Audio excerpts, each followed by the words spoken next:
ప్రపంచ యుద్ధము జరుగుతున్న సమయంలో హిట్లరు జర్మన్ నియంత చాలామంది జ్యూస్ని బందీ చేసిండు అనమాట.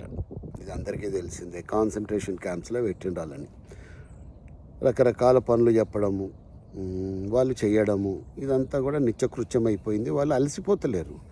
ఈ జర్మన్స్కి ఏంటంటే వాళ్ళని అలవగొట్టాలి అనమాట. వాళ్ళని వీక్ చేసేయాల.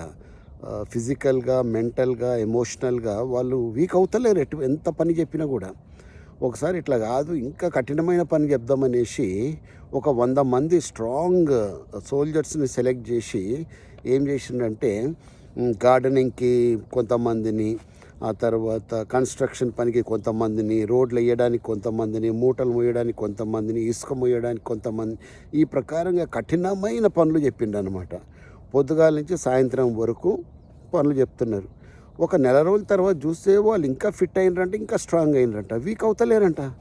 అరే ఇదేందిరా వీళ్ళు ఇంత స్ట్రాంగ్ అయిపోతుండ్రు అనేసి, సాడిజం కదా. సాడిస్టులు ఏం చేసిండ్రంటే అట్లా కాదు అనేసి ఒక చోట ఒక కుప్ప పెట్టిండంట, పెద్ద కుప్ప, రాళ్ల కుప్ప.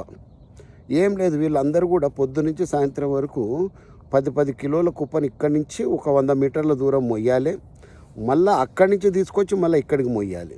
అదే పని అన్నమాట. అంటే అర్ధరహితమైన పని అప్పచెప్పిండ్రు అనమాట. నెల రోజులు అయ్యేసరికి వీళ్ళు చాలా వీక్ అయిపోయినారంట, బలహీనం అయిపోయినారంట, బిత్తరసూపులు చూస్తుండ్రంట. అదే ఆహారం పెట్టినారు, అటు అంతకుముందు అదే ఆహారం, ఇప్పుడు అదే ఆహారం, కానీ పని మాత్రము డిఫరెంట్.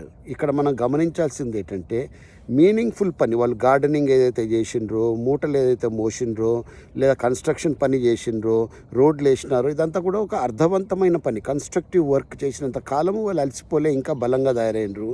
ఎప్పుడైతే ఈ పనికి మాలిన పనులు అప్పచెప్పిండ్రో, మీనింగ్లెస్ వర్క్ అంటారు చూసిండ్రా, వాళ్ళు వీక్ అయిపోయినారంట. కాబట్టి మిత్రులారా, మనం అందరం తెలుసుకోవాల్సిన పాఠం ఏంటంటే, ఎస్, మనం ఏదో స్కూల్కి వెళ్ళాలి, కాలేజీకి వెళ్ళాలి, అలసిపోతాము. మీరు అలసిపోరు. చదివినంత మాత్రాన్ని అలసిపోరు. పొద్దున నిద్ర లేచినంత మాత్రాన్ని అలసిపోరు. హోంవర్క్ చేసినంత మాత్రాన్ని అలసిపోరు. ఇంటి పనులు చేసినంత మాత్రాన్ని అలసిపోరు. అర్ధరహితమైన పనులు చేస్తేనే మనము అలసిపోతాము. అయ్యా, అర్ధరహితమైన పనులు ఏంటో మీకు తెలిసిందే. మీనింగ్లెస్ వర్క్స్ అంటారు కదా. దానివల్ల ఏ ప్రొడక్షన్ ఉండదు, ఏ ప్రొడక్టివిటీ ఉండదు, దానివల్ల మీకు ఏ లాభము ఉండదు. పనికి మాలిన ఆలోచనలు, ఎక్కువ స్క్రీన్ టైం ఇచ్చుకోవడాలు, పనికి మాలిన వీడియోలు చూడాలు, పనికి మాలిన వీడియోలు చేయడాలు, పనికి మాలిన కబుర్లు చెప్పుకోవడాలు, ఇవన్నీ కూడా అర్ధరహితమైనది, మీనింగ్లెస్. అప్పుడు ఏమవుతుందంటే, ఎస్, ఆ సోల్జర్స్ ఏ ప్రకారం అయితే వీక్ అయిపోయినరో యువత కూడా వీక్ అయిపోతుంది. వాళ్ళ మైండ్ పనిచేయడం మానేస్తుంది. కాబట్టి ఇది తెలుసుకొని ఈ పాఠము మనందరం కూడా మీనింగ్ఫుల్ పనిలో మనం బిజీగా ఉందాము. జై హింద్.